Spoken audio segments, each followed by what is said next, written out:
Jabir Ibn Hayyan, reconnu comme le père fondateur de la chimie, a élaboré des techniques et des instruments révolutionnaires au cours du 8e siècle.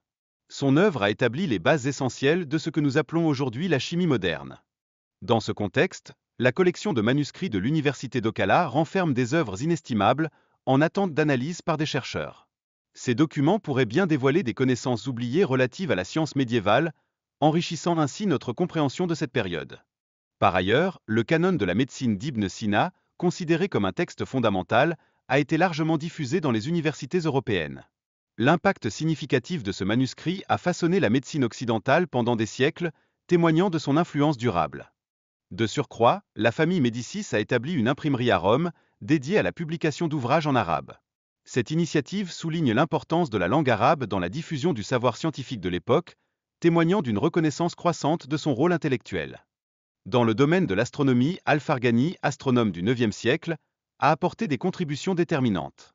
Son œuvre exerce une influence marquante sur des penseurs, téléphones que Dante, était indispensable pour une compréhension approfondie de la sphérécité de la Terre. En outre, le déclin supposé des sciences naturelles islamiques est désormais remis en question. Des chercheurs contemporains soutiennent qu'une activité scientifique dynamique a perduré bien au-delà du Moyen Âge, ce qui ouvre la voie à une réévaluation significative de l'héritage scientifique islamique. De plus, Rigaud-Montanu a non seulement traduit les travaux de Ptolémée, mais a également innové en intégrant de nouvelles techniques d'observation. Son apport a eu un impact considérable sur l'astronomie de la Renaissance, marquant un tournant dans cette discipline.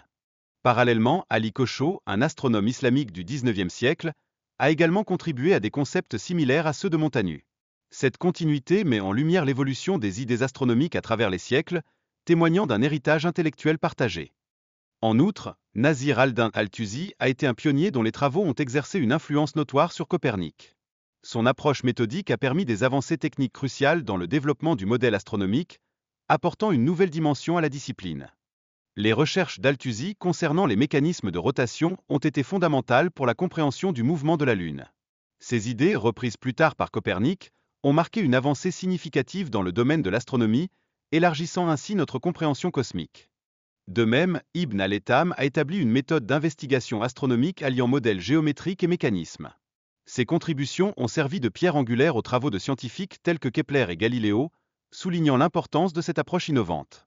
La révolution scientifique en Europe a souvent omis de reconnaître les contributions islamiques, pourtant des œuvres telles que celles de Galiléo mettent en lumière l'importance des découvertes antérieures.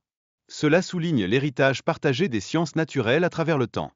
Il est donc essentiel de constater que l'impact des sciences islamiques sur la pensée occidentale est souvent sous-estimé, malgré leur rôle crucial dans le développement des sciences modernes. Cette influence se manifeste à travers plusieurs disciplines, témoignant d'un échange de savoir dynamique. Enfin, l'interaction culturelle entre les civilisations a façonné la science au fil des siècles. Cela met en avant l'importance de la collaboration entre différentes cultures dans l'avancement des connaissances, illustrant comment ces échanges ont enrichi notre héritage intellectuel. En conclusion, les textes religieux tels que la Torah et l'Évangile mettent en évidence des disputes historiques concernant des figures emblématiques comme Abraham, révélant ainsi des tensions entre différentes traditions et leurs interprétations.